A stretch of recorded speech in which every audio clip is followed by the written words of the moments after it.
there, listener. Welcome to the Deep Share Podcast. I'm your host, Andy Rouse, and for the last couple of decades, I've slowly been opening my eyes to a very different world than the one I grew up hearing about. And the more conversations I have with interesting people, the more mystifying this world becomes. So without further ado, let's get deep. We've got science to celebrate! Demons bliss out! After what, baby? Come on! There is rebellion in the wind. It will be crushed. Everything I've said is true. It's real. Dinosaur fossils? God put those here to test our faith. A damn lie. I saw them with my own eye. Did IQs just drop sharply while I was away? We did illusions, man. None of it is true. I'm not insane. This is mass madness, you maniacs. In God's name, you people are the real thing. We are the illusion.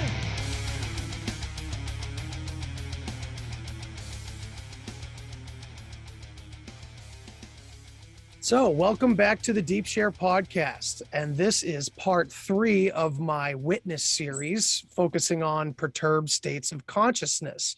My first roundtable on this subject covered paranormal activity, which was really great, really surprisingly connected to these themes, and I was very excited about that. The second roundtable we did was focused on alien encounters, visitation, and abductions, which was, in my opinion, quite central to these topics. And now with part 3, we're here with focusing on near-death experiences. And oddly enough, I have never had a near-death experience myself per se. Of course, I know that there's a lot of different definitions for one. And I got my inspiration in this kind of field from my psychedelic experiences.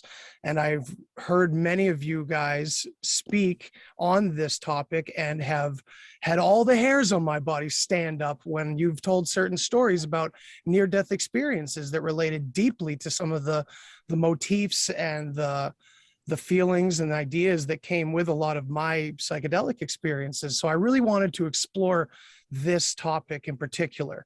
And tonight with me, I'm honored to have Dr. Raymond Moody, Dr. Mary Helen Hensley, and Mr. Howdie Mickoski. How's it going, everybody? All good. Good to be here. Thank you for having us.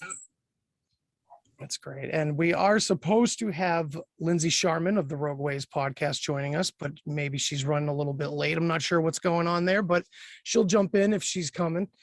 But let's jump right into it. I wanted to, first off, thank you guys for being a part of this. This has been a really enlightening idea that I've had here. It's been really interesting to find all the different stories and how well they correlate together from such vastly different paths. But I've always kind of felt like there's a unified field of some sort along these lines. And obviously in the center of it is consciousness. And I would love for us to share some stories and ask some questions and just have a good conversation here about this topic of near-death experience.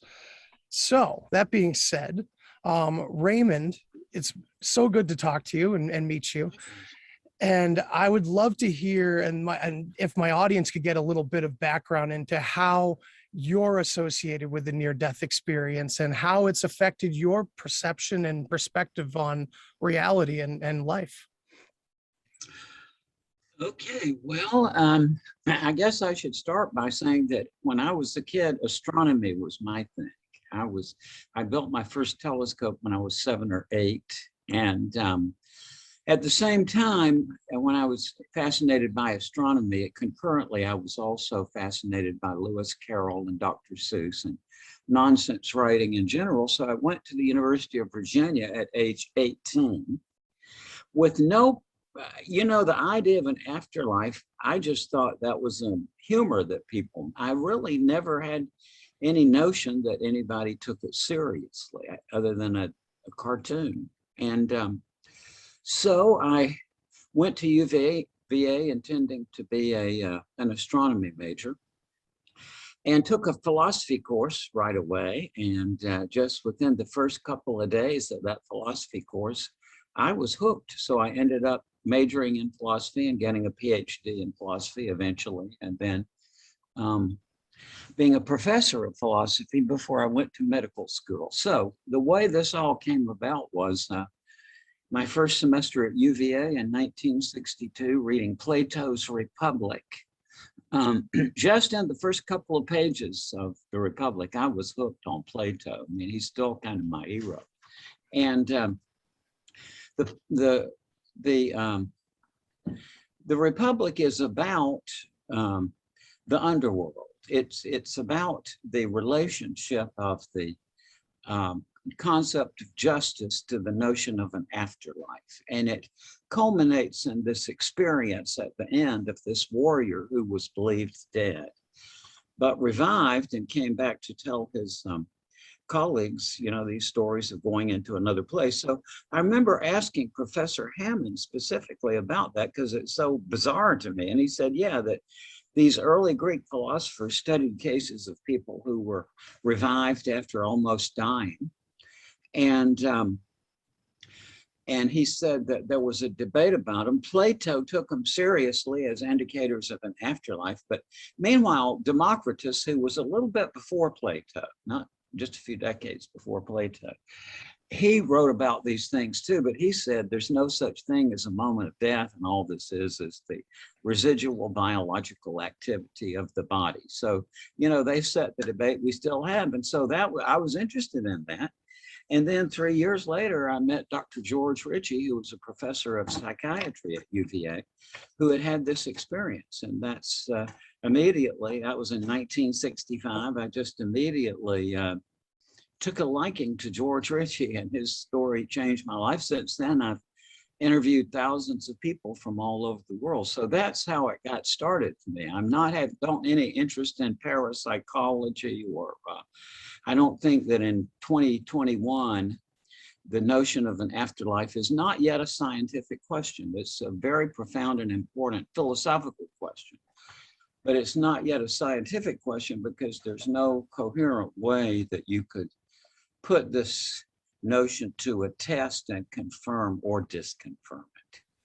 That's, however, I will say, I mean, I'm not, number one, I would have no interest in persuading anybody else, but at the same time, people are interested in what I think for whatever reason. And I don't mind saying that, yeah, I've just reached a point where I'm boxed into a corner. I mean, I don't know what else to say, except that to my utter astonishment, and it's still very counterintuitive to me. It's not a belief in the sense of something I've internalized. It's just something I've been forced into in a way. So that's my story with near-death experience. But the more important story is the interest in philosophy that this came from, which I plainly say in my book, Life After Life. That near the very beginning, I say that I come into this from the point of view of logic and philosophy of language. And those are the real deal. That's where the action lies in this, is because David Hume, the great Scottish skeptic, pointed out accurately, and if you think this through, as I say the words, you'll say he was right. He said, by the mere light of reason, it seems difficult to prove the immortality of the soul. Some new species of logic is required for that purpose, and some new faculties of the mind that they may enable us to comprehend that logic. And that really, you know, he meant it to be kind of conclusive, like it can't be. But what I say is it can be. And since I was in graduate school, really, and a philosophy professor, I've been working on my logic of how to think about things that are unintelligible. Not trying to sell a book, folks, but if you're interested, this is, it's a learning system I developed over the years to teach students how to think logically about things that don't make sense.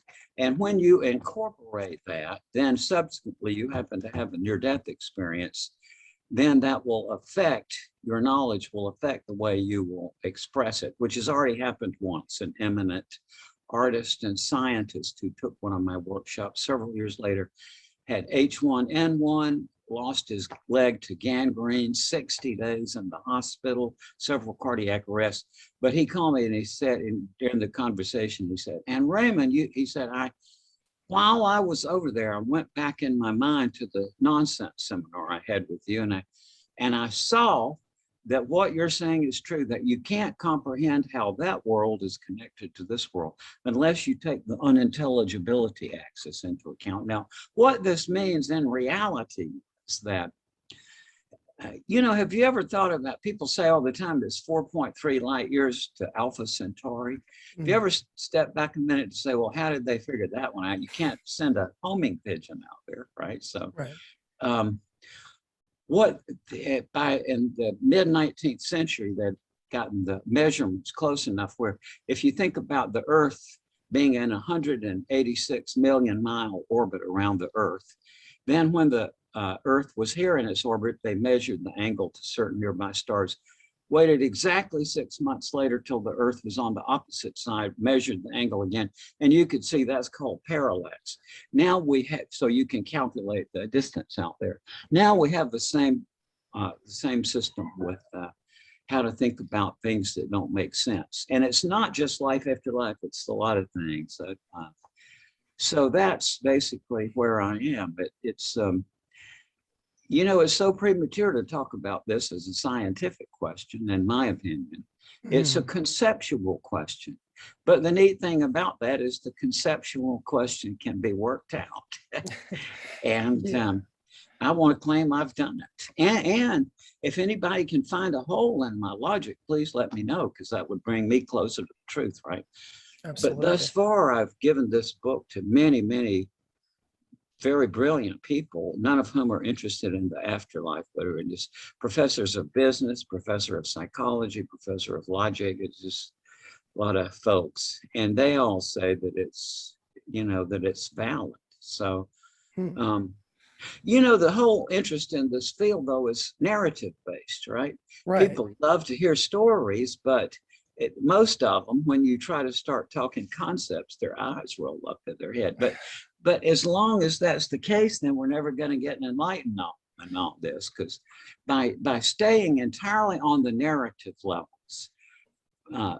focusing on the stories, which we all love the stories. I'm not saying anything bad here. I can't wait to hear the next one, though I've heard thousands of them. But what I'm getting at is that, as Plato pointed out in his Phaedo, even if you had a bazillion stories, it wouldn't add up to a rational proof of an afterlife. You need some set of concepts. Yeah, so we need to be able to bring something back from that experience significant enough. And that something like that possibly couldn't happen. And your focus on Plato is great. And that's what turned me on to your work originally, because my psychedelic experience is the first literary thing I thought about when I came back from my very first psilocybin experience was Plato's Cave and the experience of that. And then, of course, all the cultural references started pouring into my head, like The Matrix and everything else that, The Matrix is a very interesting parallel to Plato's Cave, of course, as well. And this experience, it connected me to Plato's work in that way. And I really appreciate your focus on it as well. Mary, I love that I get to meet you finally. This is great. Welcome to the show. Well, thank you. I am just honored to be here. And your work has been really inspiring for me as well. And I'd love for my audience to get a glimpse into your background and your connection to this as well.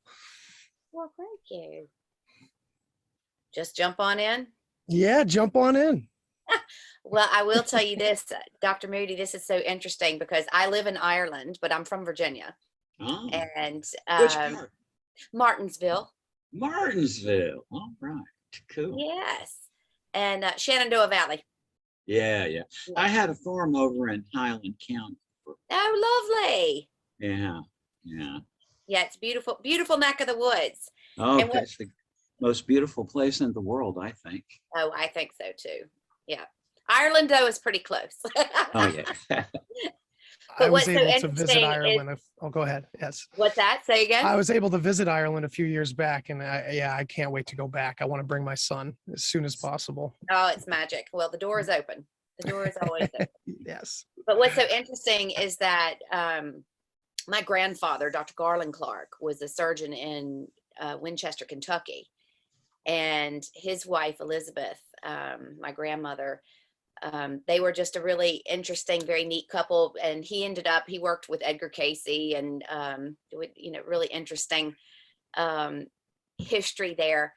But what's so funny is that my grandmother was driving. This would have been back in the 60s, early 60s, actually. And she was driving from Kentucky to Virginia. And she got this overwhelming urge to pull the car over and just start to pray. And she pulled the car over, she starts to pray, and the radio said, she knew what time it was. And she was actually driving back to Kentucky, and she pulls over, prays, focuses on my grandfather. She doesn't know why. She's just completely overtaken by the feeling. So she gets back and finds out that back in those days, remember, doctors kept all the pills and the good stuff in the actual doctor surgery, and my grandfather had been robbed at gunpoint at the exact time that my grandmother had pulled over, and you interviewed her. Wow. Yeah, she died in when did I move to Ireland? I guess 1995, I suppose. And you interviewed her many years ago. So you've been a name in my household for a very, very long time. Well, thank you so much. That's so sweet. So it's quite the honor to come back, and because I've heard that story since I was a child. And that same grandmother, my father used to laugh when she'd come to visit, because they loved each other like a mother-in-law and son-in-law, as you can imagine. He liked to see her coming, and he liked to see her going. And one morning she walked in, she was due to fly back to Kentucky, and she was flying to Florida, and she just walks into the kitchen. We're all sitting there eating, and I was very small. And she picks up the phone, makes a phone call. Yes, this is Elizabeth Clark, and I'm going to be changing my flight to tomorrow. And my father nearly choked on his breakfast, and he's, what? And hadn't my grandfather come to her in her sleep, and he walked to her and she was sitting on the plane, and he walked up to her and he put out his hand, and he always called her Elizabeth, honey. And he said, Elizabeth, honey, take my hand. This is not your flight. And walked her off. And she so deeply trusted that connection that she walked in, she changed her flight. And that flight actually went down over the, what's the big swamp in Florida? Oh my goodness. Yeah. What is the name of that? Okefenokee. Okefenokee. That's it. Wow. Yeah. She was meant to be on that plane. And so, it's very special to me that you got to, in your many thousands of people that you interviewed. But, so my story is, I'm a preacher's kid from Virginia, and my father was a Southern Baptist minister, and I just came in a little bit different. He had what he called a celestial visit when my mother was pregnant with me. She had the German measles in the first trimester. And so that would have been 1968 when they were called in and said, just get prepared. And she was already in her 40s, and this is not going to go well. And so they had to go home and accept the inevitable. And my father had what he called a celestial visit, which was very unusual for a Southern Baptist minister to call anything a celestial visit as opposed to an angelic visit. But he didn't know what to say because they weren't angels and they didn't have wings. And so in the course of this visit, and this would be very out of character for him, during the course of this visit, they said that his daughter would not only be okay, but she was going to come in and have some very unusual life experiences. And so sure enough, I was born, no complications. And I was 4 years old when my father sat me down, and, he was that big booming minister's voice, and he was a football coach. And he sat me down. He said, Sugar, do you know the difference between alive and dead? I was 4. And I said, what? And my grandfather, Judge, who was my best friend in the world, and he came to me every single night. We talked, and I would tell my parents things that there's no way that I could have known. He died when I was 1. And so by the time I was 4, my father was cracking up and he just had to go, what is happening here? And what's so interesting is that as I've gotten older and I sit here 52 years later, and I look at this screen, and you're trying as a child to explain something that is so real and so vivid to you, that I'm looking at you and I'm presuming each and every one of you is sitting there in the flesh and blood somewhere. Yet all I see is a projected image that's just as real, and it's happening in real time. And so for me as a child to try to explain to the grown-ups that when I would speak to Judge, that he was just as real, he might not be sitting in a flesh and blood body, but that I was able to speak to him. It made for a very interesting conversation in our household. And so I had these kind of abilities growing up. I would see things, I would dream things. And so I went on to college, and the most I was doing with these extraordinary gifts was, I was a cheerleader, and I'd write the scores down to the basketball games and stick them in an envelope and go cheer at the game and come back and have a laugh with my friends that the score was right. This was the extent of my service to humanity. And so when I graduated from college, I moved to Charleston, South Carolina. And I was on my way to a Christmas party on the 14th of December, 1991. And this is where everything changed for me, because I wasn't using what I came in with. I didn't know how really. And my parents had spent a lot of time trying to keep this quiet, because you can imagine within their paradigm, this was just earth shattering. And it was very upsetting because it happened every single day and they couldn't deny it. It was in their face. So I am on my way to this party, and I get to a intersection of Highway 17 in Charleston, which there's a lot of oncoming traffic going in both directions. And I sit at a red light and I wait for my light to turn, and I made it all the way across the lanes. And next thing I look, and there's a car barreling towards me.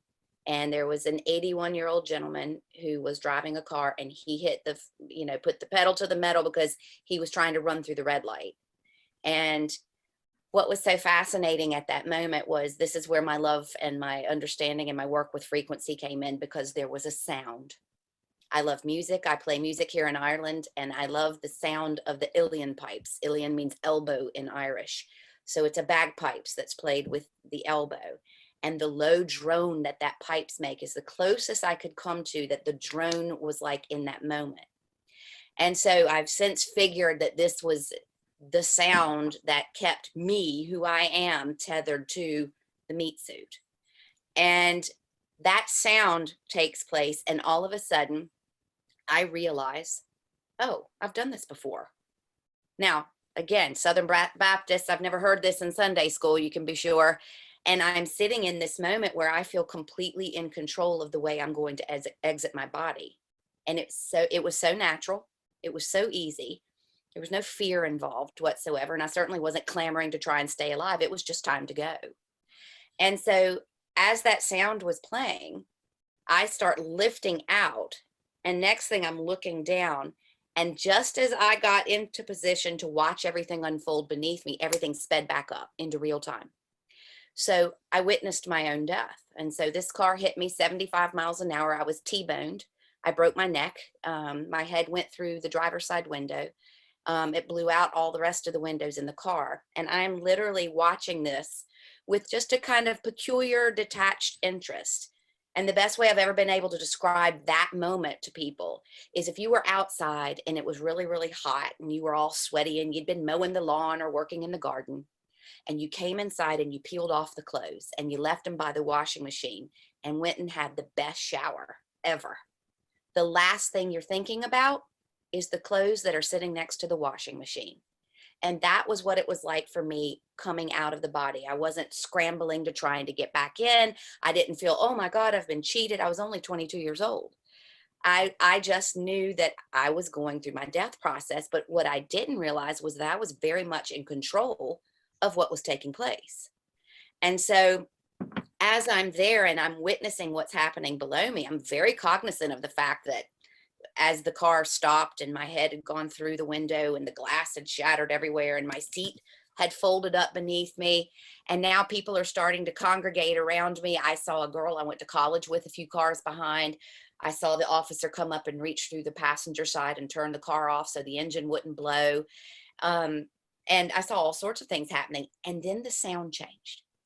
So it went from that low kind of bagpipe drone into this most incredible symphony of sounds. Nothing I have ever looked for in all of my years here. I've never been able to replicate it. And boy, I've tried. But this sound started to change. And as the sound started to change, I began to change. And so now I'm no longer tethered to that experience where I'm watching myself beneath. I'm gone. And I think this is where a lot of people talk about the tunnel of light kind of experience. But for me, there was no tunnel. It was, I was here 1 second and then I was here. And when I landed into this space, it was like I was part of the atmosphere that was around me. And to make a very long story short, I was greeted in that space by two beings who were my guardians, my guides. This is something new to me. I'd never even heard the terminology. Forget about it. The idea that I'd been around, that I was comfortable being dead because I'd done it before, reincarnation, I don't even think I'd ever heard the word before.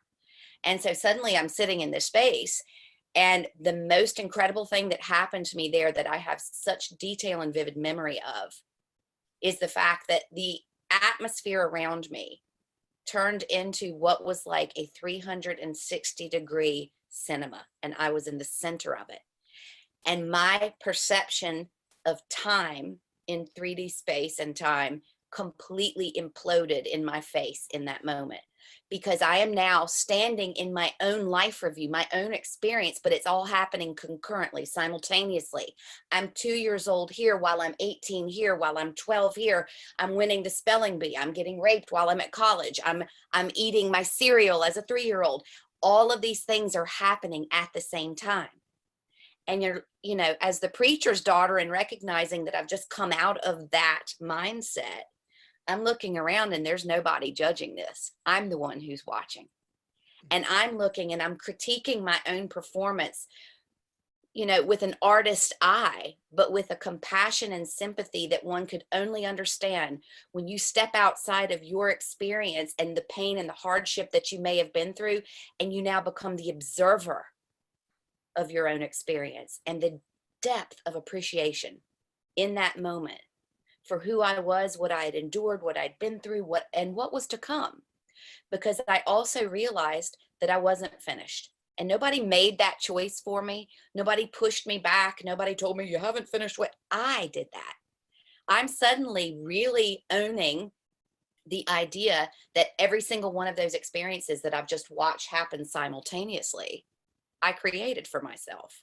And the depth of growth that came with that, the understanding, the connection that I was that spiritual being, already omnipotent, already that which I was seeking.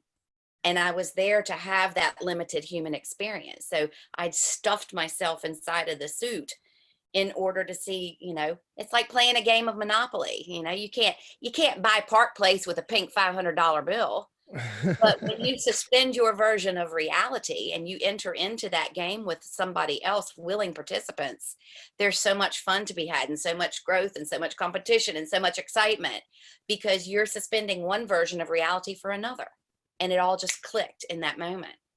And so back I came, and into a body that was pretty messed up, a broken neck and smashed up everything. And I learned my way out of that. And what has gotten me as far as I am in life now, after, with sustaining the amount of injury that I've had, is I have a single question that I ask myself every day when I wake up. Is the pain I am in, emotionally or physically, bigger than what I came back here to do? And the answer is always no. Absolutely. That's great. And I love that you mentioned how you weren't interested and never even heard most of these ideas before your experience. That was kind of like my experience with psychedelics, in the sense that I was a baseball playing kid for most of my life. I even listened to most of the music my parents showed me growing up. I was not sheltered, but just simple-minded, having a good time, agreeable. And then that happened to me with psilocybin and blew the doors open.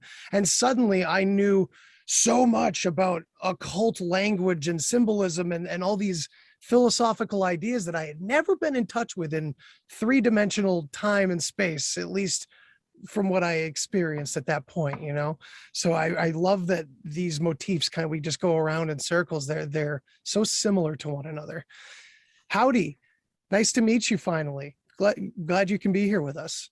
Yeah, thanks. Good to have you. And hi to everyone else. And Dr. Moody, I think I read one of your books, I'm going to say 22 years ago when I first began my work. So nice to say hello to you after reading your book.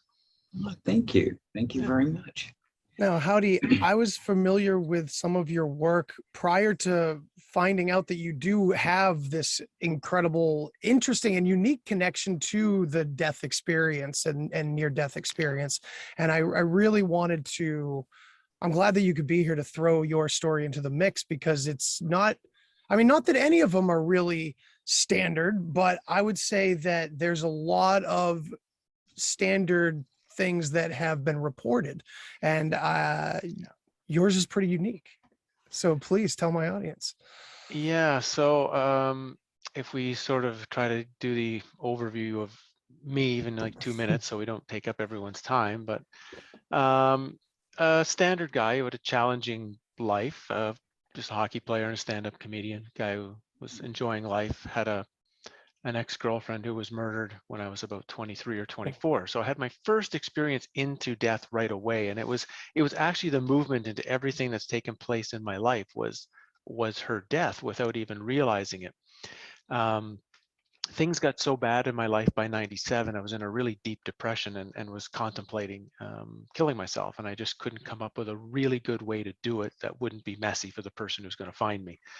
And it was in that depth of that I wound up seeing a documentary on ancient Egypt pyramids, and there was this change in my total experience. It said I have to spend my life studying ancient Egypt and understanding the secret of what ancient Egypt was. So I had 6 years of intense work. I was lucky enough to spend time with a Zen monk from Korea. I had time with several native medicine men on reserves in Canada. I spent time with a Qigong doctor from Beijing, and they put me through intense practice. I can say it's intense practice. In the middle of the intense practice, I had another death experience, not the one you know of, but that you've heard, but a different one actually. And that one kind of revealed the nature of reality, you might say. Then I had the experience you were talking about in 2005 after I'd written my first book on Egypt. And had an experience that pretty much turned all of the work and everything I've done completely on its head.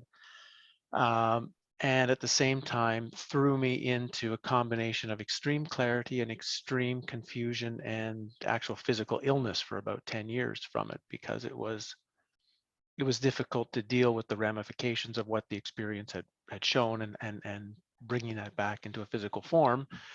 Then in the last few years, a book that was based on that experience and some other things came out. Then the book you might also know because I've been studying historical lies in the World's Fair. So it's nice to actually come onto a show now and not have to talk about the World's Fairs for once, and not have to talk about history of the 1800s. So we're taking a break from that stuff on this show. Yeah, that's so it's good to talk about something a little different. So would you like me to share the death experience, or do you want to have is there something you'd like to have questions before, or I don't know, it's your show? Sure. Well, I would love to hear that particular experience from your perspective right here, if you don't mind, and then we can we can all jump in and kind of jump it in. Yeah, so it was very different from, like I said, I mean, I'd read books like Dr. Moody's and other books as part of the course. So for 6 years, I've done intense work, like 14, 16 hours a day of everything you can think of, from life recapitulations to overturning my life to sitting outside for 4 days straight to whatever practice I was given, I did, and they were intense. And I thought I was pretty smart at this point. I thought I knew a lot about myself and reality. And then in 2005, I was out hiking with a friend in the Canadian Rockies, and we got too close to the waterfall at Johnson Canyon, and I slipped and fell into the river. At first, I realized, I actually didn't know the waterfall was there. It's like the waterfall was just like literally 5 seconds from where the where we fell in. We had no idea we were that close to that kind of danger. And in the early stages of this, it was just quite simple. I'm in deep water. I need to swim out. So I swam to my friend on the shore who was trying to find a way to get me out. And I grabbed his hand. And just as I grabbed his hand, he slipped and fell into the river at the same time. And the words that came out of my mouth specifically were, "Now we're in trouble." Because of course I realized my on-land savior is in the water with me. I'm alone. Now things happen in microseconds. So this is similar to what Mary was talking about, how time began to slow down, right, intensely. And in the slowing down of the time was the realization of, oh, this is how I'm going to die. And I found it extremely laughable that of all the possibilities of how one would die, falling into a river and going over a waterfall was like, it was so laughable. And there was the first moment was a complete acceptance, because I had no interest in needing to get back, needing to live, needing to do anything else. It was fine. I'm going to die, and I'm going to have front row seats to it. That's the best way I can describe it. But as that realization took place, there began to be a dropping away of everything I would ever have classified as me. So every single thing that I could ever say was me: thought, experience, memories, hopes, fears, wishes, every single thing that could have been me was gone. And all that was left was the witnessing awareness of everything that was no longer non-local. It was no longer personal. It was just being witnessed. At the same moment that was happening, two things were occurring. So I'm still in the water. I'm still moving we're talking here in long stretches, which happened in microseconds in the water. Next came what I would call bubbles of thought. And I don't call them thought because it was just bubbles of information that would come. They would burst in front of my screen, like it burst in front of my awareness as like an image, and everything would be understood. And then the next thing would come up and burst. At the same time, I was getting what I would classify, I classify now like a computer download.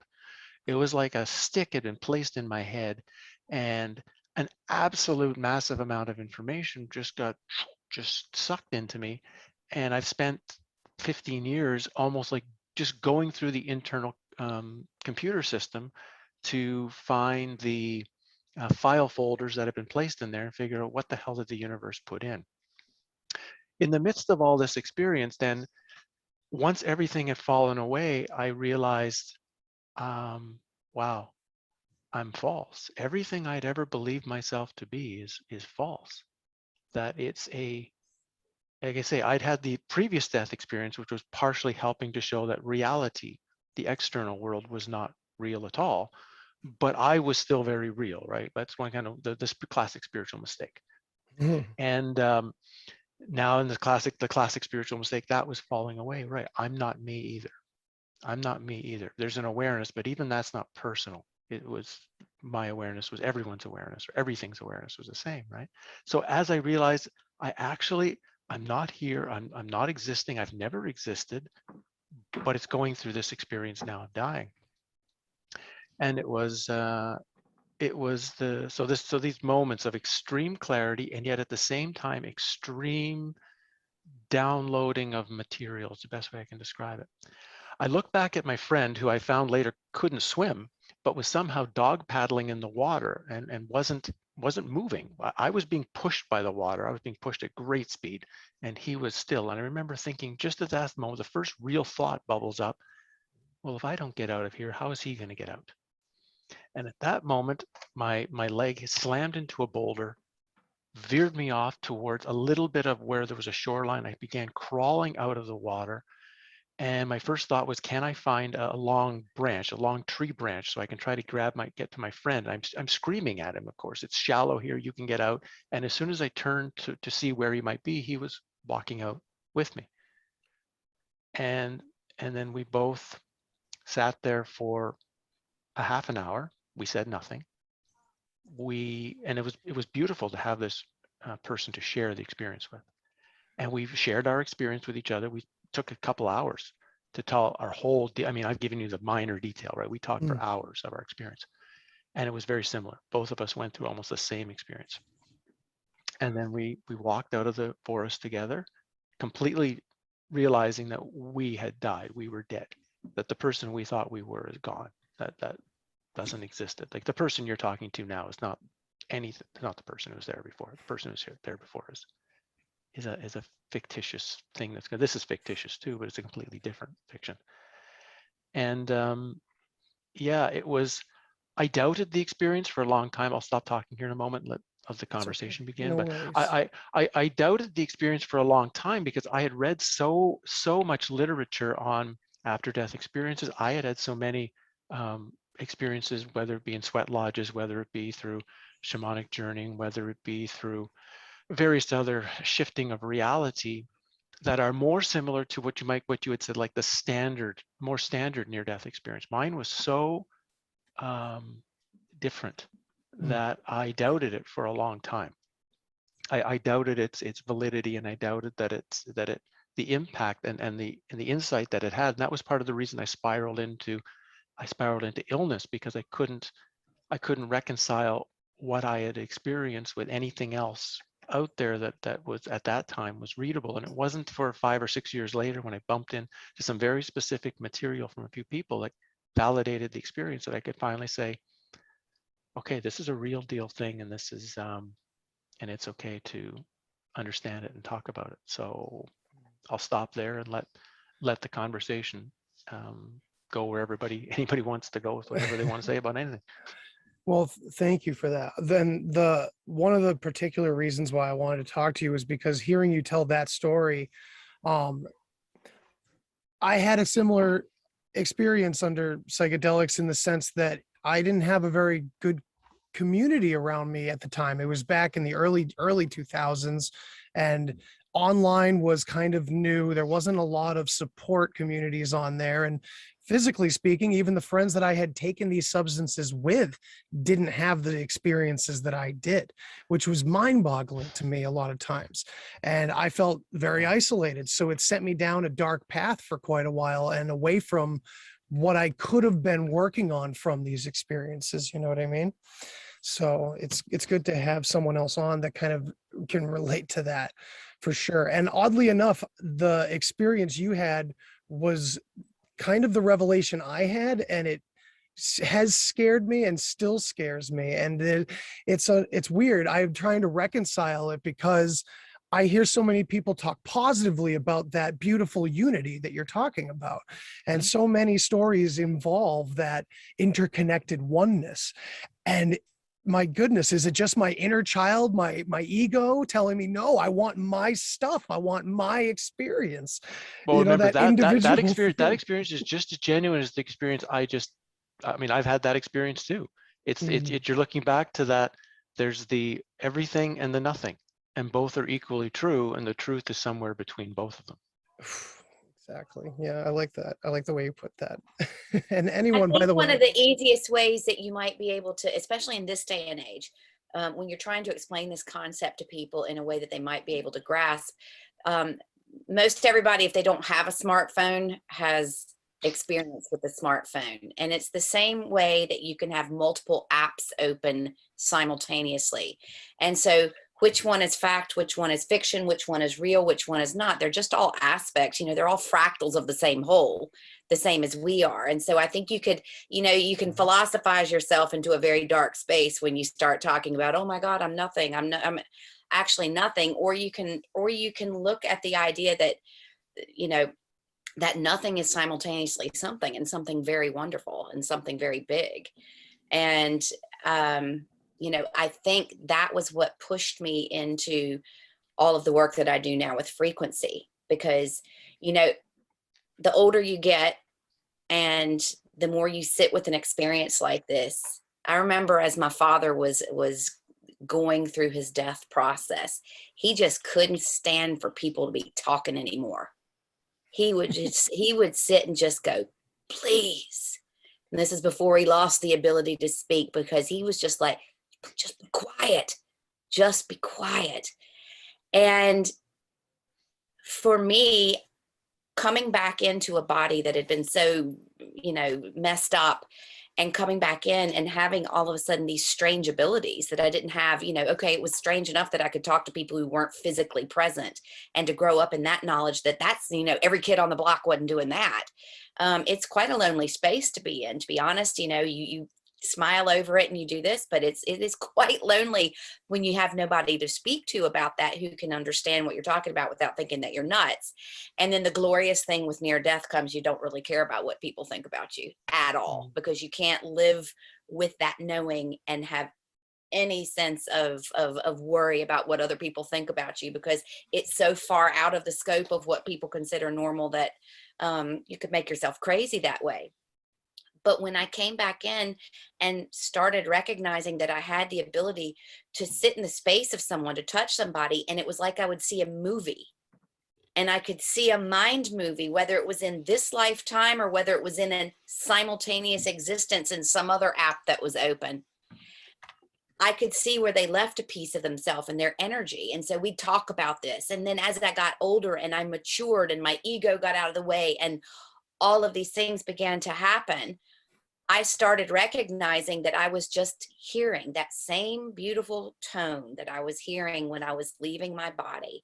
And so thus began all the work that I do with frequency, because there is no way to get someone to understand what you've experienced, but there is a way to take them into a space where they can feel what you've experienced.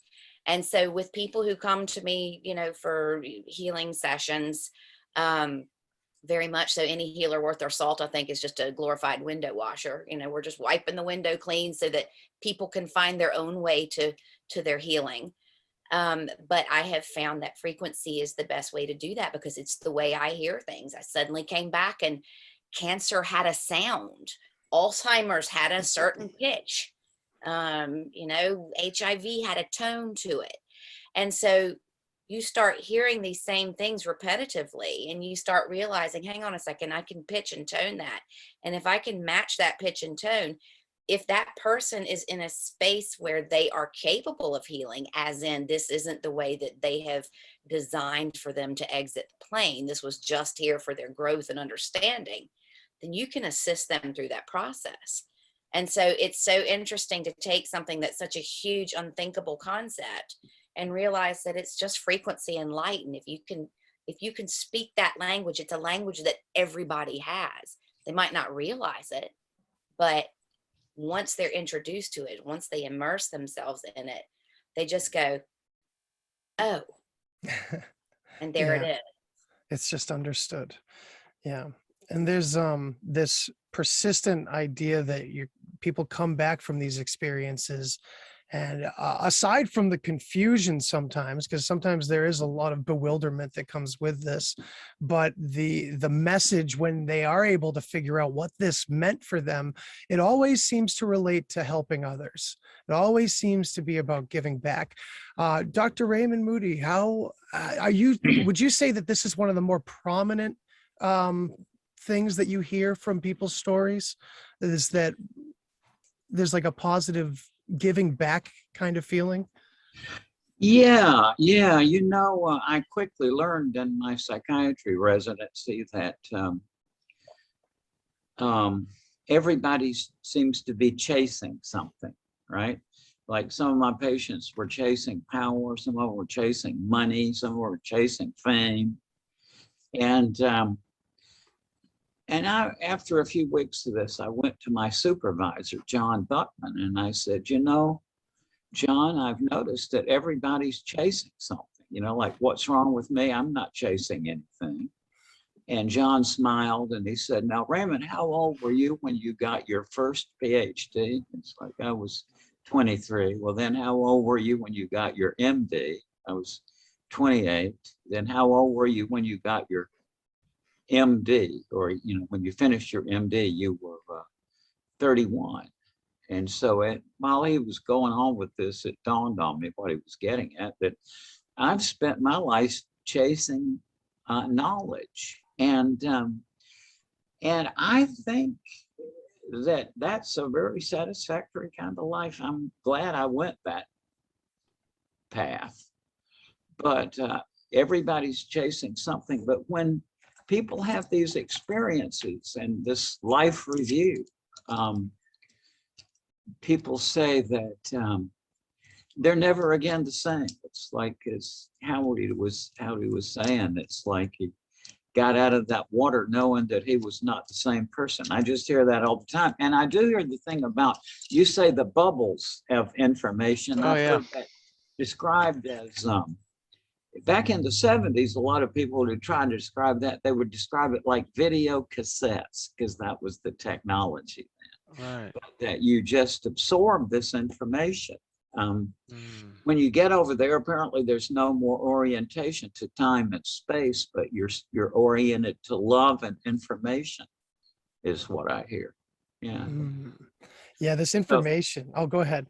Yeah, these are all, the two wonderful guests here. I've heard so many accounts of the same nature. Yeah, it changes people completely. However, I do want to say that it doesn't make them into saints.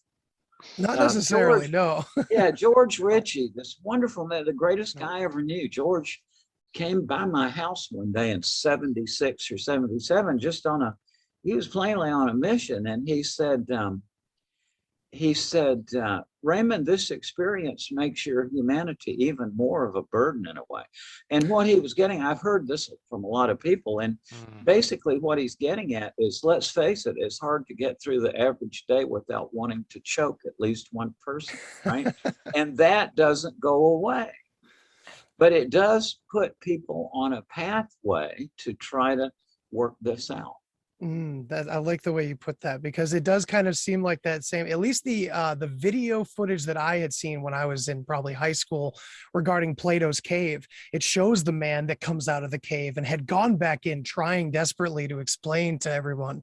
And it just shows this man alone on a mountain, in the gray clouds overhead, which is, kind of a certain perspective. It's a cloud that we all kind of have to get through after these experiences. And before we continue, Lindsey Scharmyn, hi, how are you? Good to have you here.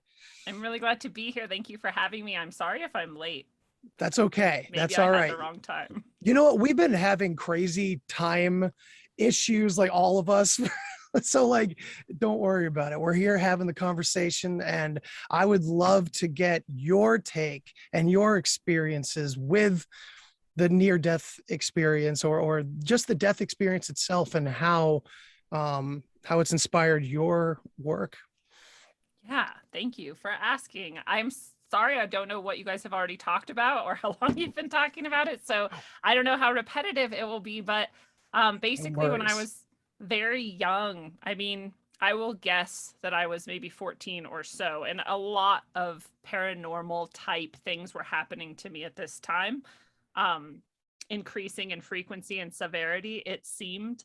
And one of them I wouldn't understand as a near-death experience for many, many years, but it definitely changed everything for me, because it helped me understand a lot about who and what we are as souls that happen to be in bodies, and also, about how far-reaching our consciousness can really go and stay incarnated. And so it wasn't the traditional, I didn't fall off a cliff or get in a car accident or anything like that, but I had, I guess, an out-of-body experience, and I sort of came to awareness having just sort of popped out. And I've had other out-of-body experiences where I was in my room, I was still in the space that my body was, but this, I was just in an infinite, eternal blackness. And I didn't feel scared at all, but I knew that it was infinite and eternal. And I was like, well, this is weird. Like, where do you go here? What is there to do here? Why am I here experiencing this? And I saw the tiniest prick of a hint of light so far away. So it wasn't the tunnel, but it was this light. And I knew that it was so far away and that I would never reach that. But because I felt that was like a rule of this place, and I am a rule breaker. And if you tell me what I can't do, I will do that thing. And so I was like, I'm going to go right there. And so I started like zooming, and my experience, and people who have had out of body experiences may resonate with that. When you sort of think of a place, or you think of going to a place, you're just there. And there's like a kind of a feeling of movement maybe, but it's like pretty quick if you want it to be. that was not true. Like as fast and as far as I could go, just zooming as fast as I could, just never stopping or slowing. This light was just barely getting bigger and bigger and bigger. So I could hardly get towards it, but I just kept going. And then I realized that something was not very happy with my choice and was like coming to get me. But it wasn't nefarious. It wasn't like a demon or like a dark thing. It was just like, it was as though there was a guardian of this place. And it was like, oh, wait, what are you doing? You're not supposed to be doing this. Like, why are you here? So I could feel it coming, but I knew that I was going to keep running anyway, or whatever I was doing, zooming through this infinite blackness. And I finally actually made it to the light, but as close as I got to it was, in my perception, it was a window. And it was a window that I could look through, but I couldn't go through. And I came up to it like a kid at like a candy store, you know, like, oh my God, what's in there? And I was like looking through and I just saw, I guess what I call the golden land. And it was just beautiful, literally golden, like terraces and like hillsides with trees and like fruits and flowing rivers and streams, and no people or beings, or at least I didn't perceive any at that time. But I knew that I had been there before and that it was the best experience I had ever had. And I wanted so desperately to go through the window and be there. And that's when the being like grabbed me and was like, you need to go home, and basically threw me back in my body. And I woke up. And so at the time I was like, I know this wasn't a dream. I know that if I told people about it, they'd just tell me it was a dream. This has really like awakened myself to this understanding, like I said, that I actually am a soul. I actually am something conscious that's not this body. And that there's something beyond this, you know, that this life after death or life after, before, in between deaths exists, and that space is so welcoming and beautiful. And so I didn't get to go through the whole life review and meeting whatever, and these things that other people share of their experience because I wasn't actually dead. I was just zooming through the space between life and death like a little renegade. That's purgatory comes to mind in a way, and not necessarily in a nefarious way, like you said, because I had a similar feeling where I was almost in like a waiting room of some kind, where everything was apparent and there was no movement. It was just pure stillness and quiet, but it was unbecoming. You know, it was ever potential, perhaps raw potential, maybe. Let's switch gears here. I've heard a lot about entities so far, right off the bat, and whether it's an archetype or a physical entity, or how many descriptions can we, go through? But it's interesting because one of the strongest ideas that I've heard from other stories and my own is that unbreakable oneness, that there is no individual selves, but then there's these entities, and then there's this idea of a higher self or a higher order. And I was just curious what all of your takes are on this, and anyone can jump in. Well, higher order, yeah, I'm there. It's where I am with this, that I love science, and at the same time, it's the biggest problems are not yet scientific questions. And so I don't have a way of inferring this, but I'll tell you the impression I've developed is that, for want of a better term, we're in the movies. And what I mean by that is that, consciousness is narrative and structure, right? Whenever your consciousness is narrative based, whenever you have a new experience in your life, what you do is your mind, one, weaves that into your life story. And cinematographers have discovered, I think it's the Kulikov principle or something like that, that if you present two images randomly selected in sequence, a sequence of two images to people, just randomly chosen, that the mind automatically starts weaving a story to put those two things together. So consciousness is narrative. And Elie Wiesel, you guys are, I guess, too young, but he was, when I was a kid, he was the Nobel Prize winner in literature in the 60s at some time. But Elie Wiesel had been to Auschwitz. And in one of his books, he wrote this line. He said, God made man because he loves stories. And I think that's right. What is your life but your story, right? And as I gather, somebody mentioned, I mean, I just, not from, I don't trust the discipline of parapsychology very much. I mean, I think this is pseudoscience. What I say is that, as all of you have acknowledged, this is beyond our ability to put it into words, right? And so you're all very eloquent people, and yet you admit, there are no words for this, right? And I think that's where I've come to. I think that I don't trust the parapsychologist. I knew Ian Stevenson very well, and I loved Ian, and I'm not talking behind his back. I would say this to his face. Ian had zero critical thinking skills. I mean, as long as you would say something to him that he already believed and you put it with the footnotes, right, that was enough for him. But I loved Ian. This is not a personal criticism, okay? And so I don't trust all that stuff. But what I trust is my kids. I have two wonderful kids now grown. Carter is 23. He's Mexican-American by heritage. Carol Ann is a Native American Blackfeet Indian from Montana. She's 20 years old now, but we adopted them at birth. And also, my wife and I we don't go to any sort of religious things.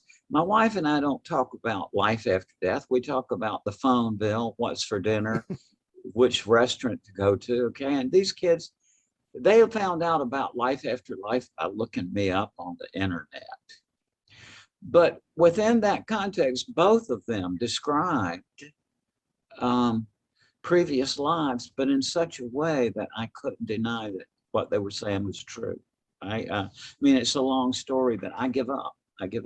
And so as I gather, we die after we finish up one story, and then we walk off the stage, and we go through some incomprehensible process. And I gather we're back on another storyline.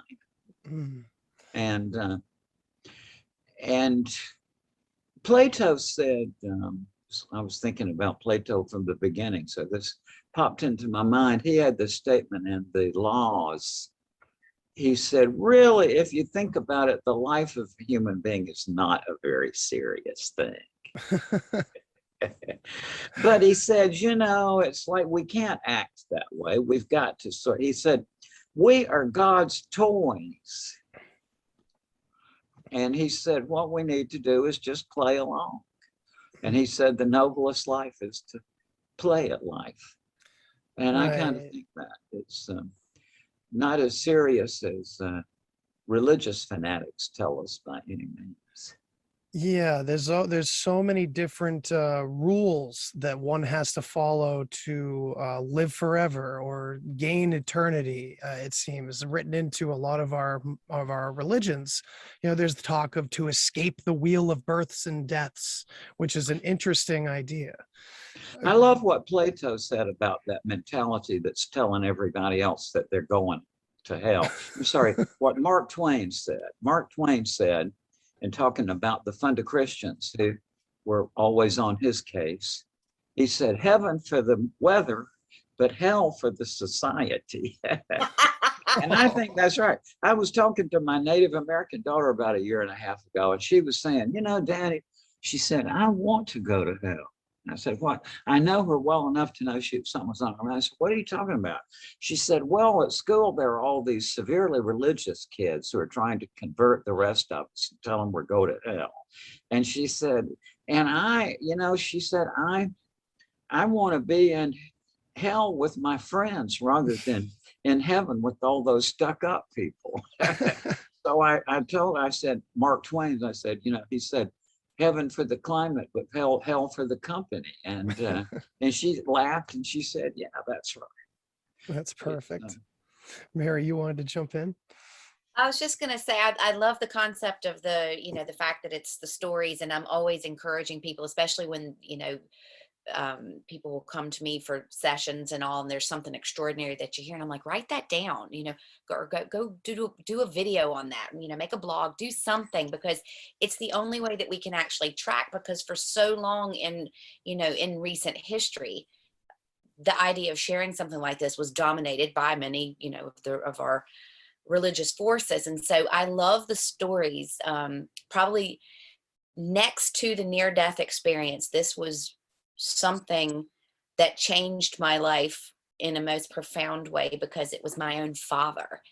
And as an eloquent speaker, and that's how he was known, and as he was deteriorating with Alzheimer's, he lost his ability to speak.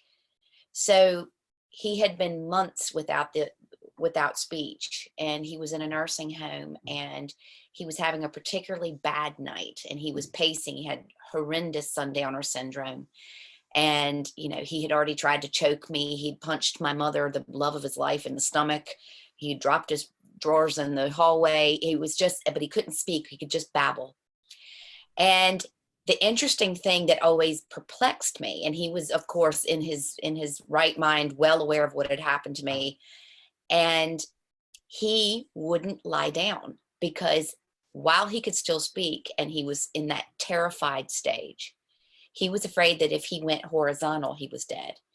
And I thought, how peculiar. You spent your entire adult life preaching about the love of God and this and that, and all the parameters of what it meant to you to be a Christian, and yet it fails you as you're going through this process. You're absolutely petrified, and this just boggled my mind. And so on this particular night, he was in such a bad way, and all of a sudden he walks over and he gets into bed and he lays flat, and my mother just shoots a look at me, and she's like, oh my gosh, is this it? Well, one of the things that was so interesting, that was really enhanced after having the death experience, was being able to see that field, that auric field, that light around people. And the interesting thing is, when somebody's preparing to die, it's not like a dimmer switch going down and the light's getting lesser and lesser. It looks almost like a fireworks display. The energy is revving up. So I'm looking at my father and I don't see any fireworks. And I'm like, no, Mom, I don't think he's dying. He's having an experience. So next thing, he's reaching up to the ceiling and he goes, I can see it. I can see it, as clear as day. Now, we hadn't heard him speak in months. And I was like, hey, Dad, what can you see? And he said, the land beyond the river, sugar, and it's more beautiful than anything you ever wrote about. And so all of a sudden, there was my dad. But he is focused and fixed. And he goes, oh my gosh. He goes, Mama's there, and she looks so young. And then he froze, and he was like a deer in headlights. And I mentioned earlier on the fact that he had or maybe I didn't, a relationship with his father that wasn't great. And so as far as my dad's Christian standards went, my grandfather didn't cut the mustard. So he didn't make it up. He went down. And so next thing, Dad is like, oh my gosh, Daddy's there. And he turns to my mother, who is speechless because my father's speaking. And he looks at her and he goes, Helen, I've had it wrong all along. You can't mess this thing up. Everybody's welcome there. And you want to talk about a mic drop moment? I was just like, I've been there. I've seen it. I've experienced it. But to watch someone who had been living within this box their entire life have this sudden and instant and true recognition of what that meant for them. This projection of whatever he thought had happened suddenly dissolved in front of his eyes, and that he got to go to his, through his death process, that he lived long enough to see his truth. And his truth was that he had been living within a set of circumstances that wasn't necessarily the truth. Mm. And it was incredible. That's great. Yeah. Often I've been saying on the show that my psychedelic experience showed me that my ego, inner self, whatever you'd like to call it, was kind of running a conspiracy on me my whole life. And the reason why I put it that way is it's like I've been recently looking into Wu Wei wisdom. If anybody's familiar with those two, they're brilliant, and they put this all in the frame of the inner child. And it does seem like this inner child is just scared, afraid, and needing to build boxes around us to protect us. And it seems like the experience of this inner child process, when people come through that and get to the other side, it's once again, we see these same beautiful concepts of inner strength and awakening and finding your own true power. And I'm going a little all over the place here, but the idea of simulation theory ties into a lot of these things as well, where I've been interviewing people about their paranormal experiences and alien encounter experiences. In that particular field, I don't necessarily believe in all the nuts and bolts stories, or I think there's more to it than that, So I'm seeing a field of occurrences. Maybe psychedelics pull the door open for the brain and allow the eye to see a little further or something. And I just wanted to hear what you guys thought about this. Because a lot of the religious texts seem to indicate that there is not necessarily an after or a before, because there is no time, and that it's really happening here and now. And it's a matter of realization, perhaps. What do you guys think of that?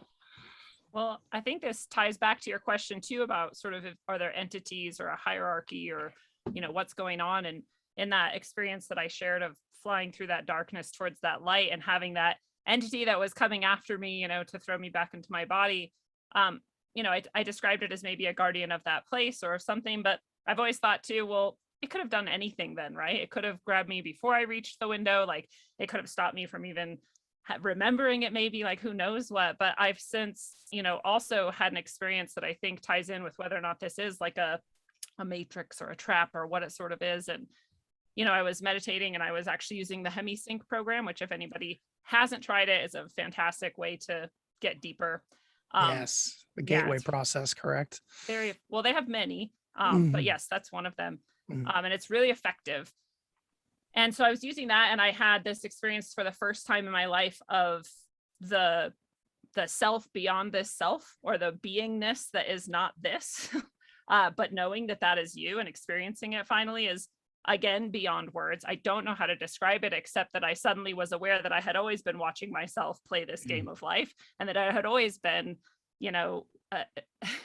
knowing that was me, but also getting immersed in whatever the simulation may be, or the game, or whatever this is, between lives and afterlives and during lives. And so that is like a hierarchy, right? Like, this is my higher self, some might say, or my inner self, or my truer self, but it's still me, but it's above me and it's beyond me, but I can't always connect with it, but I am always connected with it. And it's just this like circle of paradoxes. And so I don't think it's so much a matrix that we've immersed, plugged into, and we're immersed in now, and we're sort of stuck here. I think it really is more like, this is just where our consciousness, this is the perspective our consciousness is taking right now.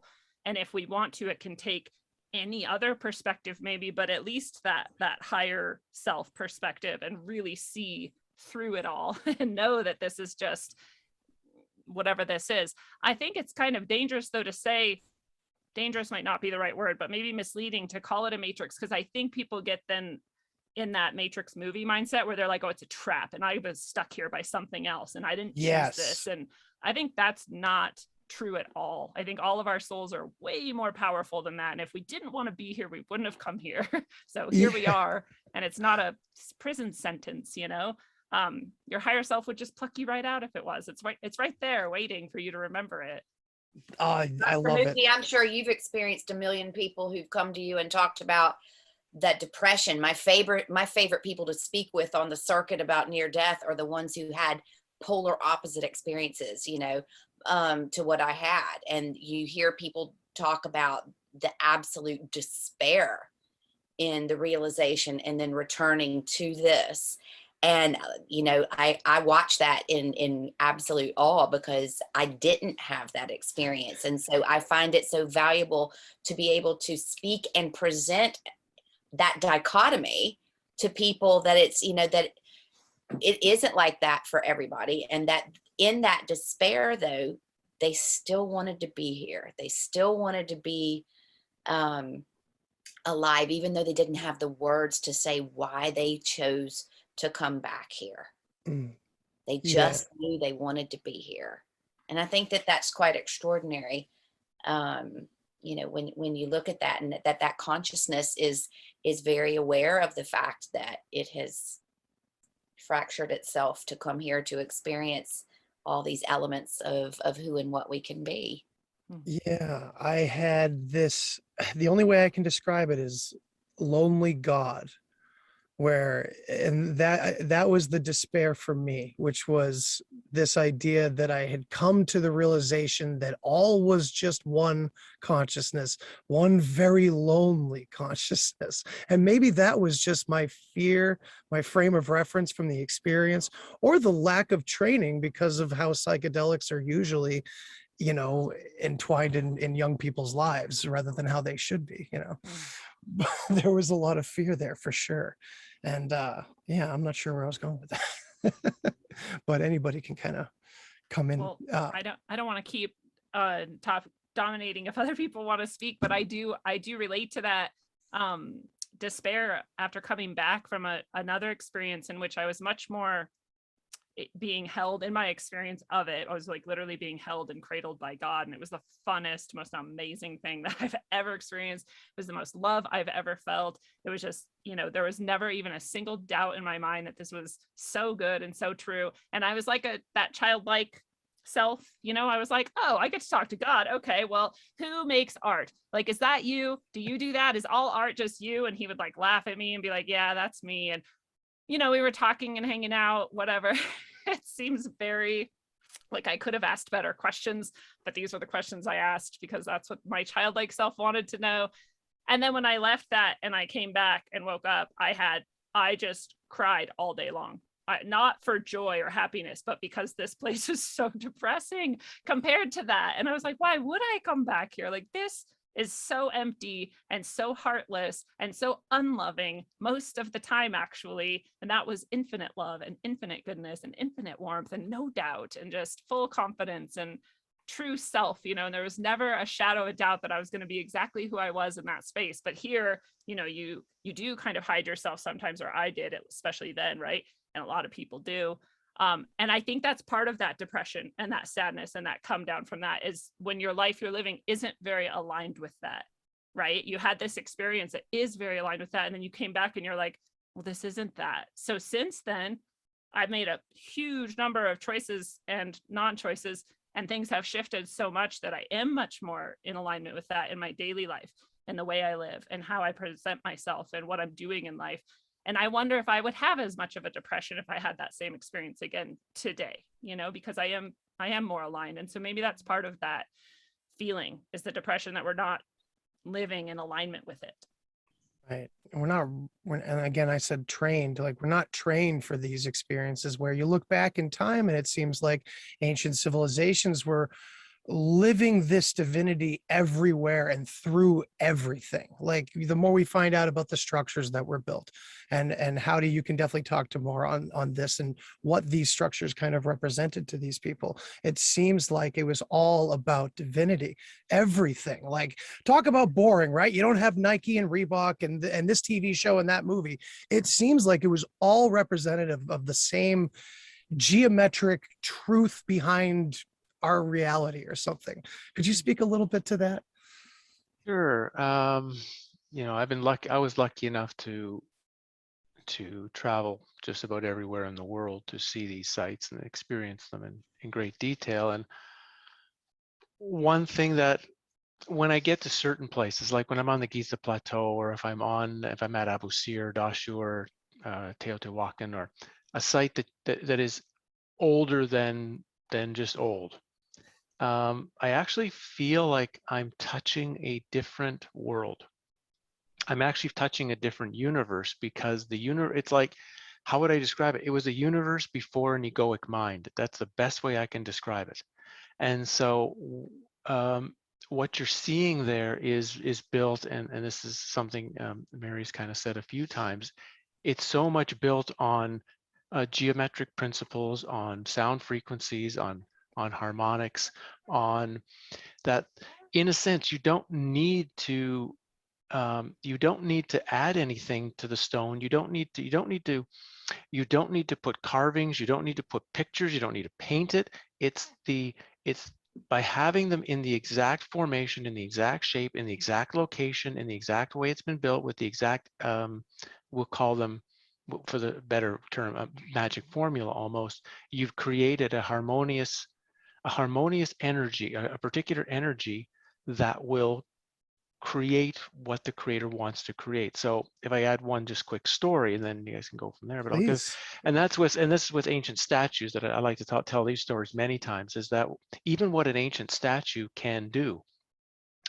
So these people think of a statue as artwork, as it's something that looks nice. And of course, when you talk about an ancient Egyptian statue, they're made out of solid granite, and of course they're made they're made perfectly with not only are they smooth, but they're geometrically exact. This is when I was still living in Calgary, and they had an Egyptian exhibit, and a number of people asked, could I take them to it and show them around the exhibit? And of course I'd be happy to. And one gentleman had a really bad back, like the pain was so bad he had to stop every 5 minutes and sit down.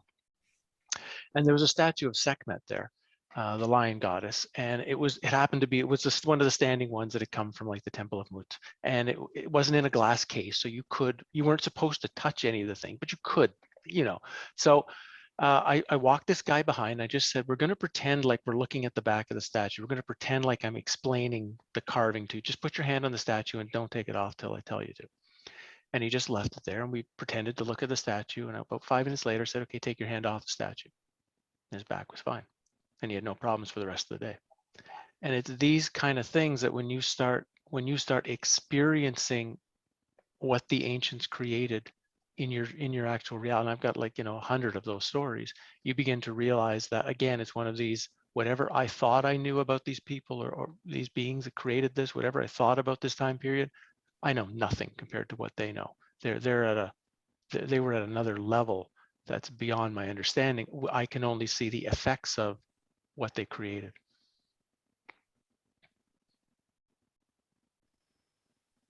You're muted. You're muted, yeah. But I'll just say, every time I've been lucky enough to go to one of those sites, I've been so upset when I can't just run up and hug the stone and touch it, lay on it, I just want to be with it. They don't let you do that. Yeah, I'm hearing Ireland. Ooh, yeah, I'll come there. Untapped resource. Let me tell you, the energy I felt walking around Giant's Causeway was one of the most amazing moments of my life. And back then, I didn't really know what to make of it, because I was a little bit younger. I wasn't really too interested in these topics yet. And so I just was overwhelmed. It was amazing. And then hearing the mythology behind it and everything. But so we've got portal tombs here, dolmens, and just down the road I can go, I'll go buy my groceries, and then I'll stop by a 5,000-year-old dolmen on the way home and just go sit in that space. And it's real. There was the one that's closest to my house that somebody went in and cleared the land next to it without permission, and knocked down some very old trees and stuff. And the neighborhood that sits parallel to that, 2 women have gone into psychiatric care, and these are just folks. 2 women have gone into psychiatric care. One fellow fell off the roof last week and broke his shoulder and arm. Everyone categorically in the neighborhood is experiencing something massive.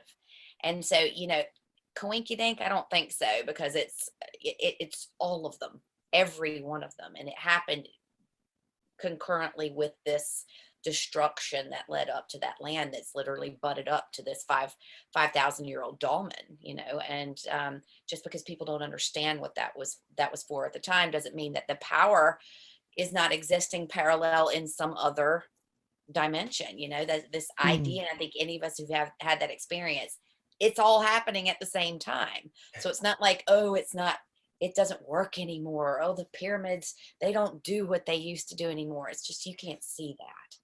Right. Actually, that brings me to a question for Dr. Moody, because just on this subject we've talked about, and given that you've researched so many people who've had these experiences, I'm just curious, did you run into people who, after they've had whatever experience they had, that they could say, know a language all of a sudden they didn't know before, or could see a historical event and be able to know the event all of a sudden without any understanding? I'm curious if you had run into stories like that in your time. I haven't, and that's very interesting. What you're talking about there is xenoglossia, where you talk a language you're not. But in the cases I've had with near-death experiences, I've never seen that. No. Okay.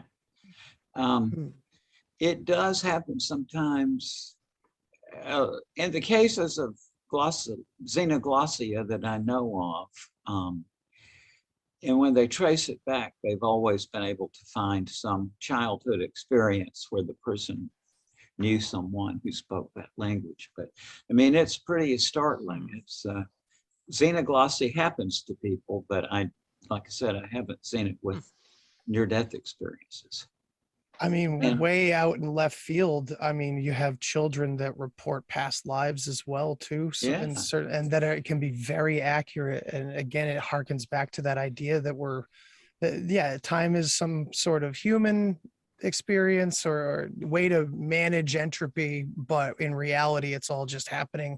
And perhaps that experience is kind of no experience at all, that God or source or whatever we want to call our great consciousness really wants to just sit in all the time. Maybe it's chaotic. Maybe it's easier to, or maybe it's, a double-edged sword where you have to pick the suffering of the three-dimensional world or the chaos of the, I don't know. It's an interesting idea to play with, though. It's, I think we are at the point now where we can have genuine rational enlightenment on this. There are new ways to do this. You can actually prepare yourself in advance so that when subsequently you happen to have a near-death experience, you'll be able to articulate it in a new way. So this is coming. It is. It's really interesting. And like I said, it's kind of awkward for me in a way, because the interest I have, that for me, the near-death experience has been always a corollary of some more interesting things to me. Now, I mean, what could be more interesting than near-death experiences or life after life, right? Nothing. However, in terms of the thinking about it, there are new ways to think about it, which is how I've gotten into this. And I think that we're going to be in a new world within the next few years on how to think about these things. Yeah. Do you guys think it's kind of like going to be a snowball effect where, I mean, I feel like we're seeing it already anyway. People are at least opening up more to ideas that they never had before. It does seem like it might be like a landslide perhaps soon. I suspect so. Yeah. I feel like that's part of the friction and the tension that we have going on now, is this mass delusion and this mass psychosis is death throes. Like it doesn't want to let go. And you gotta be scared. You gotta be. Come on, stay scared. Right. Yeah, and there's there's the lack programming or the non-abundance programming and the scarcity programming. Like that's all. It's all built into the same psychosis and delusion. And I think we're all opening up the way by just being who we are and sharing our ideas and sharing our experiences. And guys, I gotta say, I'm very embarrassed about this. Really, I'm so embarrassed, but I should explain that yesterday evening, I had my booster, my third COVID shot. And I don't want to scare anybody. It's just normal. It's like you feel kind of bloated for a couple of days. and I'm feeling terrible. I hate this because this is so fascinating. But I'm just really chilly, and I was lying in the bed till this, and I feel like I'm going to have to go back lie down. I'm just so sorry because it's just the mild side effects of this, but it's intrusive. No So, problem. No we problem understand. at all. Yeah, we okay, understand. I'm And just it's so embarrassed about this, It's and such I'm so an sorry. honor. Thank you. yeah, It's it's just been a great great being honor with to you have guys. you. Likewise, you Absolutely. guys are so great, and I'm just so embarrassed. I don't think I've ever had to. Don't be embarrassed because it's my bedtime here in Ireland anyway. Hey, there always think needs to I've be an ever had to organic stop trigger an to get things interview rolling down. Thanks Am again, I- COVID. Am I I just thank you all so much, and Yeah. I am gonna go because I'm not feeling my best. No May I- problem. This is Thanks, just been Raymond. so fascinating. may I Hope send you I'll see you a guys blessing? again. Would that be okay with you if I send you a blessing? Oh yeah, absolutely. Thank you. Raymond, So thank you so much for coming on and doing this with us. We really appreciate it. I just love this. I just wish I was feeling better because I am gonna go lie down now. Because Please do and feel better, okay? I will. It's just the side effects of the vaccinations. That's right. Everybody, with you Dr. soon. Raymond Moody. Thank you all Thank so you. much. And yeah, well, guys, we don't have to go on forever, but I mean, I'm having a good time. Are you guys having a good time talking Just about got death? here. Hell yeah. I feel embarrassed for that. So Oh, don't worry about it. That was almost an hour ago at this point, time flies. So, I mean, I don't know where we could specifically go from here, but I do like what we're talking about in the sense that these interesting experiences that a lot of us have had seem to tie into all of what the religions of our world seem to say when you have eyes to see it. You know what I mean? Are you guys familiar with Ram Dass's work at all? He dealt mostly with psychedelics, but of course he took off to India and, which most people did. And to connect to that meditative culture, to do it without the substances. So maybe once again, that's more proof that this is just our innate ability, and perhaps we're all slowly becoming more and more aware of it. Yeah. No, I think small groups of people are becoming aware of it. I think you're going to see more and more robots. You're going to see, yes. you are going to see, actually, you're probably starting to realize that a large majority of what you thought have been humans to this point are not even humans at all. And that you're looking at almost like non-player characters of a video game, and that are there just to populate the world to make you think. I mean, that this is a world now, after all of my experiences and what I've done, is all that I can say that I would say is true, that I can say is truthful about this place, is that we've been trained to misperceive. So I know that whatever I'm perceiving is not really what's here.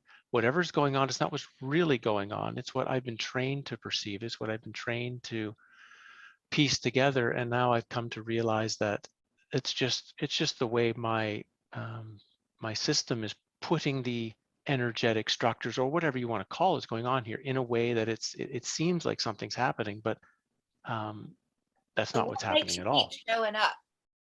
Yeah, so it's it leads, and when you look at the world that way, you begin to see that it's not always everything isn't as rosy as you might want it to be. Everything isn't as bad as others might want it to see. Again, everything is somewhere in between everything else, and the challenge is not to fall on one side or the other. I found is how can you stay in that midpoint between two anythings. And it's in the midpoint that you find the power and the sight somehow, that as soon as you drift to one side, you're already moving into the realm of yin and yang and the one and zero, and you're in duality again. It's so tricky. It's so tricky to how it catches you again. Path is narrow, right? Yeah. This is why I started my show called The Middle Path, is that exact principle. Right. And I think And that line is minuscule. Right. It's that Richard Rose principle, right, where he talks about, because he calls this power betweenness, because if you put those two magnets at the exact distance, that middle point between the two magnets will have infinite power. And that was his point. So if you can be between anything, which to him the greatest betweenness would be between life and death. So if you can get in the space between life and death, you now have the power of everything. But I realized, oh, you're supposed to do this with every single thing in your life. Yeah, just like you said, what's the middle point between everything? How do I stay centered there? It's again this idea of transitions. Have you guys heard? So this is more towards the paranormal side of things, but paranormal instances seem to occur more often when things are in transition, when a remodeling project is going on. The interesting Dolman story where trees were getting ripped out of the ground and everything was being excavated. It does seem like, I don't know, is it as above, so below? Is it because the transition itself from life to whatever is beyond is a transition? So maybe that is mimicked in a fractal way in our lives or something? I think it's exactly what Howdie just said, is that liminal space somewhere right in the middle is the infinite. The infinite is there. And so that energy can be released or accessed more easily in that at that point. But if we're often living in some other version or some extreme, or even just close to the middle, but not quite, maybe we're not able to access or experiencing those things as easily. Yeah, maybe that's why stillness is always so important to these practices and trying to get there. It's stillness, it's quiet, or repetition, even to try to, maybe that's to, I often think of it like being a parent with my child and having to repeat things to that, you know, that repetition creates new neurological pathways. And it seems like that's, once again, it's repeated over and over again in our experience. It's really cool. Well, it's been really great having you guys. I don't know where to go from here. I'm out of questions per se, but I mean, I love this topic, and I'm sure I'm going to think of 9 other things we could have discussed afterwards, but that's the whole point of it. Again, it's fractal, right? So is Mary still there, or did she go to sleep? I don't know. Did Dropped we out lose her? suddenly, so maybe her something Yeah, she might. Yeah, I think it's just the three of us. it might be. I wish It's we like, could and get her it's like, back it's to just, the it's end. like, I haven't said hi. It's nice to see Lindsay again. I haven't Yeah, seen hi, her how in you about 6 months, I guess, is the last Yeah. time we did our talk together, I think, something like that. So I would love to have yeah. you back on again sometime too. It's nice to see you as well. Thanks. Yeah. And Yeah, you guys did a really cool and I'd like show. to ask Lindsay a question then, since you don't have one. I have one for her. And that was your experience. The one you talked about is so interesting to me because I've come to see that there's almost like there's two possible roads you might take in a deep after death experience. One is the tunnel of light, which is where everyone tends to be drawn to, and then there's into the void of the nothingness, which is often described to me as but at the end of it there is this tiny speck of light at the end of the and so I'm curious, when you were in the space of the nothingness, did you find that the nothingness was heavy? Did you find it was difficult to move, or were you just in a sense, you saw the light, you saw where you were clear, and you just knew it was difficult to get to, but did you notice like a weight or a heaviness or anything like that while you were there? No, that's a great question. And I have never heard that this is the second time I've heard anything that my experience is even something that other people have experienced. So I like hearing about this, but it wasn't heavy, so to speak. It wasn't like I was slowed down, or like, you know, in dreams when you're trying to like fight or punch someone, you just like, it's like taffy. It wasn't like that at all. It was just that there was so much nothingness.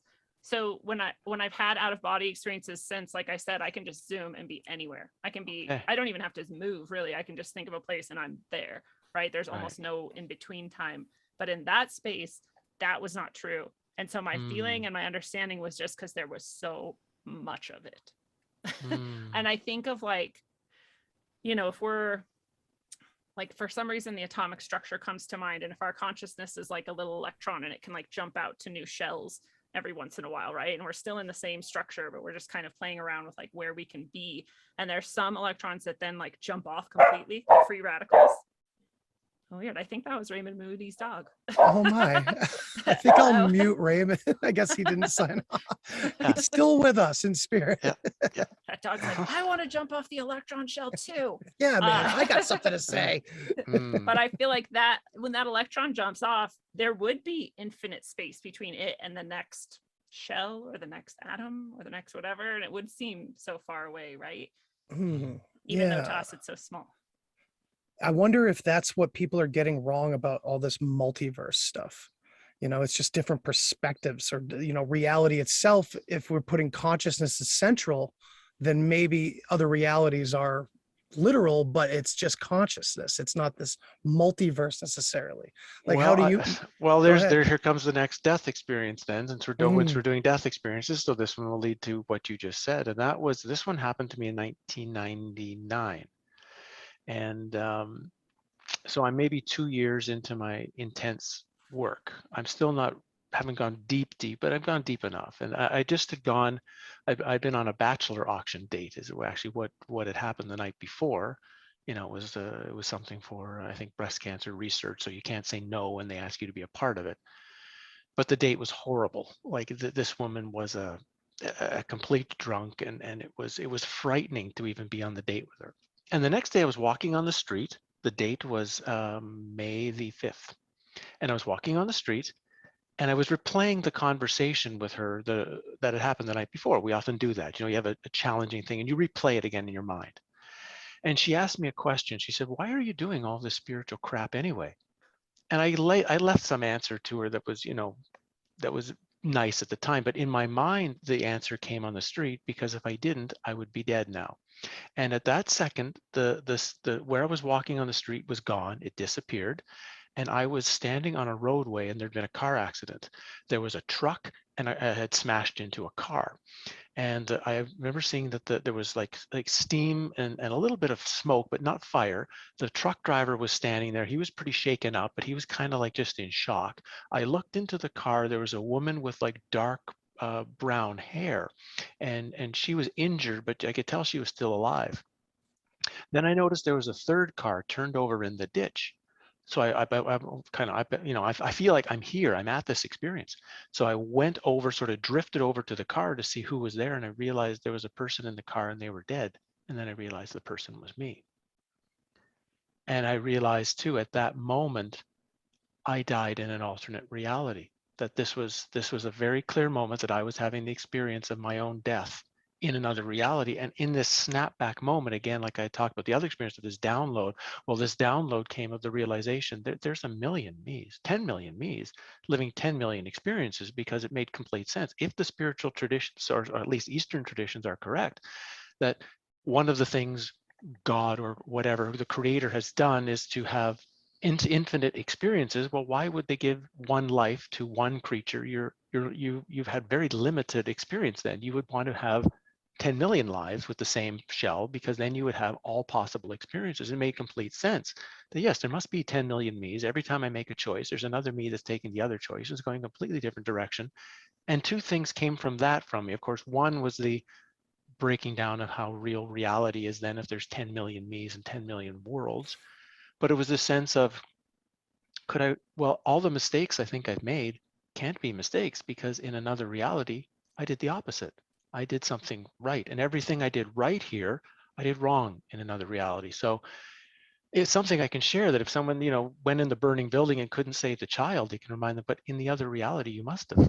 You must have saved them in that, or if you saved them in this one, you didn't in the other one. So that was one thing that came out of it, this idea of everything has to be in balance somehow, even if it looks out of balance here. And then the other was a dropping of massive self-importance, because I couldn't think I was so great, because I knew whatever I did well here, I failed miserably in some other life.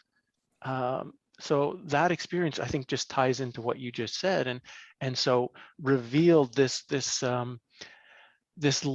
normal view I had had of this reality, of just this is the only thing here, and this is what I'm basing everything on. And once I could step back from the experience and realize there's millions of these, it opened up doorways of exploration, and things were verified from outside sources beyond just my experience. But that came from that one. That's really interesting.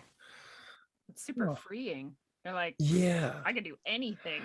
Yeah. Also, it made me think of something that Raymond was saying about drama, about how it's like, okay, this spiritual notion, it's like it's all happening, right? It's all happening, but let's put ourselves through the drama each and every time. It's almost it must be some form of subconscious entertainment. You know what I mean? For our Yeah. souls, perhaps. Right. So the great trick is what happens when you decide to stop being an actor and go sit in the audience and just watch the play, to no longer act in the play, to just decide, I know it's a play and I'm not going to be a part of it anymore. I'm just going to watch it. And everything changes when you do that. And There's this, go sorry. ahead. Oh, go ahead. Go ahead, Lindsay. It's very silly, but there's this Eastbound and Down moment. I don't know if anyone's ever seen that, Oh, but it's yeah. a very silly, very lowbrow sort of show. And there's a moment where he's screaming and yelling and he's like upset and then they're kind of like, dude, why are you freaking out? Like, you need to calm down. He's like, well, I know, and I love you guys very much, but I can't stop screaming right now, and I'm really mad, but I don't want to be, so I'm just going to keep yelling to save face, and I'm going to turn around and walk away now, and like walks away. And I'm like, I feel like that sometimes. I feel like there's a part of me that gets it a lot of the time, and then there's moments where I fall back down and I'm like playing out a drama, and then another part of me is like, hey, you're doing that thing, like you could stop now, and I'm like yelling or something in the moment, and I'm like, dude, just stop yelling now, like chill out. But this is one of my best scenes. Yeah. Right. And it's just that, like we were talking about, like, where's your perspective at? And in any given moment, and to have multiple perspectives at once is like kind of jarring. But I think the more we can have that in the moment itself, the more we can start to change and shift, because it's all just patterns. You know, there's something about this reality that has inertia, and the patterns have inertia. And I think that's what some people call karma, you know, and they just, this is what you always do. This is how you react to that. And this is how you've planned it. And that those neurons we were talking about, that they get like deeper each time. But in the moment is when you can kind of switch and make a new neuronal pathway, you know, and start a new thing, step back a bit. Yeah, because I've done the last two videos I've happened to do on my channel have all been about the simulation, how the world is a simulation and what that might mean. And of course, one of the things that if reality is a simulation, you can only program so many things. You can't program infinite. You can only program a lot. So if we're living in a simulation, that would have to mean you're going to see things repeating many times again. So to me, if you're seeing a lot of patterns happening again, I know that the psychologists try to present this as a way of it's your mind. You know, there's always an explanation, but the explanation is, but if it's a simulation, you have only a certain amount of choices anyway. Those patterns are going to have to repeat. So if you're seeing repeating patterns, it's another possibility that we're in some form of simulation. And it leads right back to what you just said of, you know, we maybe only have so many emotional choices because we don't that's all we've been given. Yeah, they say we can only experience what we remember, right? We can only picture what we remember, or memory is knowledge, memory is learning. It's all this past idea of taking from what we already have and putting it onto what we know now, or what we're seeing. It's interesting. And yeah, what? Speaking of memory, I was going to ask you if that pod, you were talking about something like you've experienced the pod before or between lives, and I was going to ask you if that felt like a memory, or did you somehow experience it from some other perspective, or you know what I mean? Was that me? Yeah. Oh, a pod. I'm sorry. Maybe you didn't say that. I thought you were saying you remembered sort of like the waiting room, or yes, the way. Yes, okay. Yes, the way. Okay, so can you ask again? So what did you want to know about the waiting room? It's Some all right. people call it pods, I'm back. and I was just talking to people who call it pods, so my brain just said pods to me when you said waiting room. But very Matrix-like, the pods. Yeah, true. When you experienced that, were you experiencing it? And if so, was this like a memory you were having, or was it some other perspective, like as a different being? Or yeah, so it's almost like, okay, so I also was in a fight a long time ago and got choked out, and the first memory that I came back to was an infinite stream of my voice, just like information, and I came to hearing it like I was listening to a radio almost. I don't know how that really ties in, but that waiting room felt like I had been there always, and it's always happening. A very weird feeling. Another friend of mine on psychedelics once had this revelation that, oh, we're all tripping. You guys don't even know that you're not tripping right now. We're all tripping. And it reminded me of that same feeling, like, okay, he's in that place. He's in that place that is undeniable. And it's like, you realize, oh, we're all there. We're all there. And we're just, I don't know, being shown a firework and this person's being shown a broom. And, you know, every experience is different, but we're all this base thing, or not even no thing, perhaps no thing at all.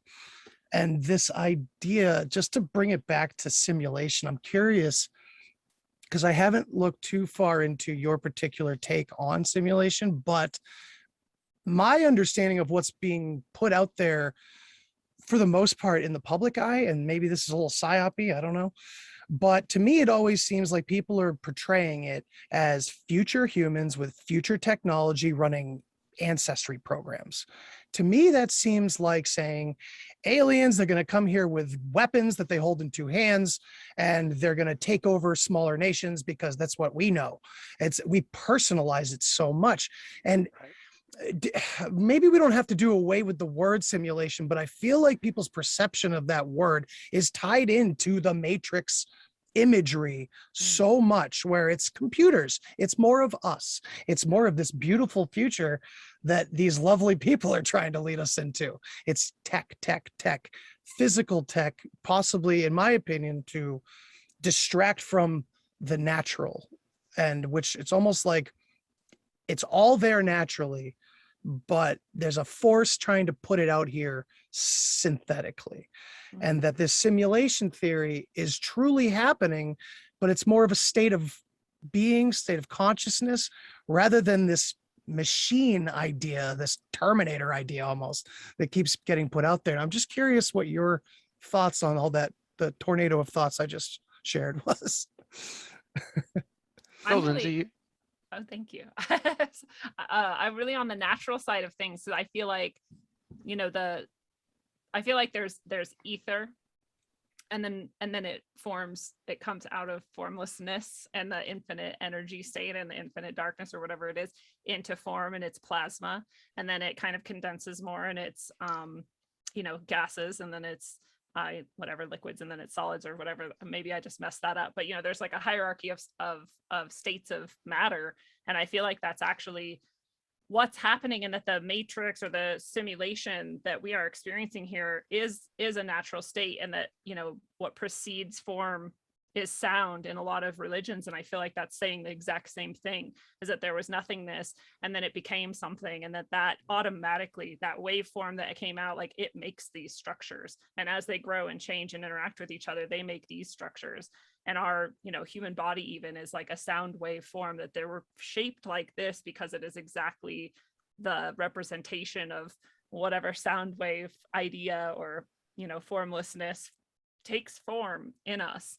And that's all very naturally occurring, and our consciousness is traveling through that system in whatever ways it can, or chooses to, or wants to experience, or however we want to look at that. And I do think that that's an inversion to think that there's this nefarious construction of a matrix, and that it has grabbed us and put us into it, and that we are trapped there. I think that's what they would love to do, but I don't think that that's actually happening yet. I think it could happen. Maybe that's where we're leading with Neuralink being just a baby, just the beginning of Lord knows what might happen, you know? Yeah, again, I think the challenge, like you say, is the word. I mean, I've used it. I mean, okay, I've talked about it in the two videos, but simulation automatically, like you say, implies what you're implying. I think for me, the word means, or what I wanted to try to get across, is just that it's saying that this world is a copy of the reality we know, is just a copy of something else. I'm just saying it's a copy. What that copy is, and how it's created, and how it's manufactured, that's up to question. Just that you might say we're not in an original, we're in a copy of something else. And so the test becomes, how can you tell the difference between an original and a copy? This is kind of one of the ideas. And can you tell if this thing started had a particular start date, could you be able to tell the difference between what would be something, what were things that would be happening after a simulation was running, and what would be something that would just be like in Westworld would be a robot's backstory that never really occurred in our experience, but just was there to make it look like there's been a history. And that's kind of, without trying to get into the technical jargon of it, it was just the concept of, could we dissect our reality a little bit? Is there ways we could dig into the experience we have on a day-to-day basis to try to determine, is it as one-off as we think it is, or is it somehow, we'll call it a construct, but not trying to say what the construct is, because like you just said, as soon as you start trying to label it in technological terms, then people put it into what they know, and already then you've probably lost whatever it is we're really experiencing, because we're using the wrong language to figure it out. Language is always wrong. It's never, you can never use it perfectly. That's part of why I love it and hate it. Yeah, it's coded too. It's crazy. Yeah. Language is, I had this wild experience from psychedelics where I came out sounding like a crazy person saying, I found a hidden story inside of language. All language. And I still haven't figured any of that out, but maybe it was an internal story or something. But it goes back to that drama idea, that script. I even had an idea, maybe it's a bunch of us in a writer's room, because I mean, some of it does feel like, oh my God, and then they'll think this, so we'll take them down this way. They'll never know, just writing in the twists and turns to our own incredible experiences, maybe, as a fun group. But this has been awesome, guys. I really appreciate you joining me. And it's too bad I can't say bye to Mary. She disappeared. But Mary, thank you so much for joining us. Yeah. And please, Howdie, please tell my audience where they can find you. I guess my YouTube channel is still running for now. We don't know how long that will continue, but that's Howdie Mickoski Talks. There's other things that are going on to freevoice.io from the video side. If you type in my name, you'll find the books on Amazon, and then you can from there track them to wherever other place you want to buy them from. Of course, you don't have to buy them from there, but that's a place to see them. My website is the really stupid sounding name. I don't know why I chose it. Egyptian-wisdom-revealed.com. Google search my name and it'll be easier than trying to remember my website. And then I guess now that we've connected again, I guess maybe Lindsey and I on her channel will have another chat at some point, and maybe you'll see me there again soon.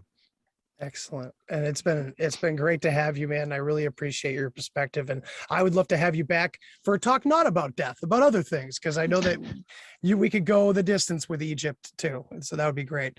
And Lindsey, thank you so much for joining us. And Lindsey's going to be joining us for the 4th edition of The Witness, which is severely focused on psychedelics, and that one will be fun too. So Lindsey, please tell the audience where they could find you if they don't already listen. Yes, thank you so much for having me again. I wish I was here for the whole thing, because I missed a lot of Dr. Raymond Moody and all of you guys talking. And so, but I really appreciate it. I'm honored and humbled to be in such awesome presence as all of you. And I am excited to have Howdie back on Rogue Ways, which you can find still on YouTube also somehow for now. I'm doing much shorter little chunks there, and then I jump over to Rockfin only because we can talk freely there and say whatever we want. Howdie, you should get on Rockfin. And Andy, are you on?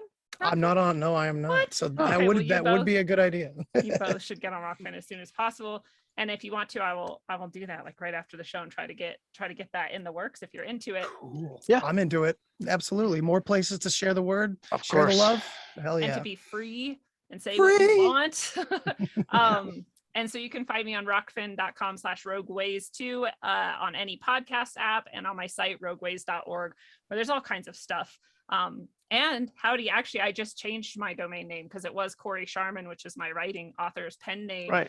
And I changed it to rogueways.org, and it was not hard. So maybe your tech people can get that going if you want. Well, actually, I've got a new one on the go. It's exitfromthecave.com. Oh, I love beautiful name. It's awesome. Beautiful name. And I'm just eventually everything will move over there, and that will become my website. But because there's nothing there now, there's no point anyone going there. You're not going to see anything other than.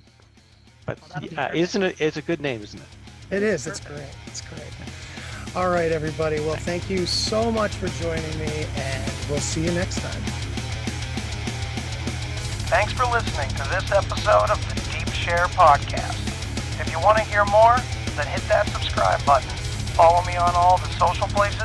And remember, think for yourself, but don't always believe what you think. Till next time.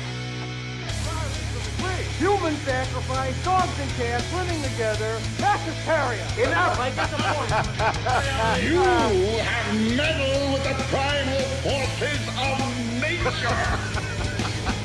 And you will atone. What do we know? What do we know? If I know what we know, then I can tell you what we know, and if someone else knows, okay? I mean...